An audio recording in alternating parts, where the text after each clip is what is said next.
അപ്പൊ ഇന്ന് ഞാൻ വന്നിട്ടുള്ളത് കളങ്കാവൽ അങ്ങനത്തെ പേര് മമ്മൂട്ടിയുടെ പുതിയ റിലീസിംഗ് ആയ സിനിമ കണ്ടിട്ടുള്ള വരവാണ്. അപ്പൊ അതിനെ പറ്റിയിട്ടുള്ള എൻ്റെ ഒപ്പീനിയനാണ് ഞാൻ ഈ പറയുന്നത്. സത്യം പറഞ്ഞാൽ ഒരുപാട് എക്സ്പെക്റ്റേഷനോടെ പോയി. ഓക്കെ ആണ് മൂവി, എനിക്കിഷ്ടമാണ്. ഞാൻ ഫസ്റ്റ് ഒരു കാര്യം പറയാം, എനിക്ക് മമ്മൂട്ടിനെ അങ്ങനെ കണ്ടപ്പോൾ അത്രയും ഒരു സൈക്കോ ക്യാരക്ടർ കണ്ടപ്പോൾ എനിക്കത് ഒട്ടും ഉൾക്കൊള്ളാൻ കഴിഞ്ഞില്ല. മമ്മൂട്ടിക്ക് പറ്റുന്ന ഒരു ക്യാരക്ടറായിട്ടേ എനിക്ക് തോന്നിയില്ല. പുള്ളി ചെയ്തിട്ടുണ്ട്, നല്ല രീതിയിൽ ചെയ്തിട്ടുണ്ട്, പക്ഷെ എനിക്കൊരിക്കലും അത് ഉൾക്കൊള്ളാൻ പറ്റിയിട്ടില്ല. വിനായകനായാലും അവരുടെ, അതായത് വിനായകൻ ഓക്കെയാണ്, നല്ല സ്റ്റോറി എല്ലാം ഓക്കെയാണ്, പക്ഷെ ഞാൻ അത്ര സാറ്റിസ്ഫൈഡ് അല്ല. ഞാൻ എൻ്റെ ഒപ്പീനിയനാണ് പറയുന്നത്.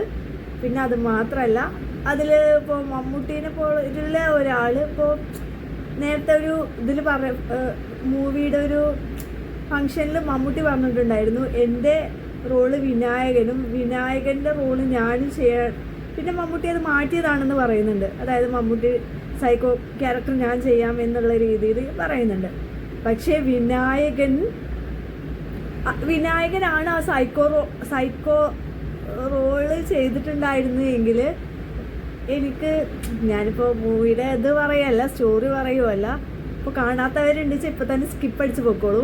അതായത് സൈക്കോ എന്ന് പറയുന്ന ഒരുപാട് പെണ്ണുങ്ങളെ എങ്ങനെ ട്രാപ്പ് ചെയ്തിട്ട് കൊല്ലുന്നതാണ് സൈക്കോ. അതായത് എല്ലാം നല്ല ഭംഗിയുള്ള അടിപൊളി പെണ്ണുങ്ങളെയാണ്. അപ്പോൾ വിനായകൻ്റെ ഒരു ബോഡി സ്ട്രക്ചറും ആ ഒരു ലുക്കും വെച്ചിട്ട് എന്തായാലും ഇത്രയും പെണ്ണുങ്ങളെ വീഴ്ത്താൻ പറ്റത്തില്ല. അതിന് മമ്മൂട്ടി നല്ല ബെസ്റ്റ് ഒരു ഓപ്ഷൻ ആയിരുന്നു. മമ്മൂട്ടിയുടെ ഗ്ലാമറിൽ വീഴാത്തതായിട്ട് ആരും ഇല്ലല്ലോ. പക്ഷേ മമ്മൂട്ടിയുടെ അത്രയും സൈക്കോ നമ്മളങ്ങനെ മമ്മൂട്ടിനെ കണ്ടിട്ടില്ല. മമ്മൂട്ടിയുടെ ഒരു ആളേ അല്ല. പിന്നെ പുള്ളിയുടെ ആഗ്രഹം കൊണ്ടായിരിക്കും ചിലപ്പോൾ പുള്ളി അത് ഏറ്റെടുത്തത്. കാരണം വ്യത്യസ്തമായൊരു കഥാപാത്രം പുള്ളി ചെയ്തു. എന്തായാലും കാണാത്തവർ പോയി കാണുക. പക്ഷേ ഞാൻ ഒട്ടും സാറ്റിസ്ഫൈഡ് അല്ല ഈ മൂവിയിൽ.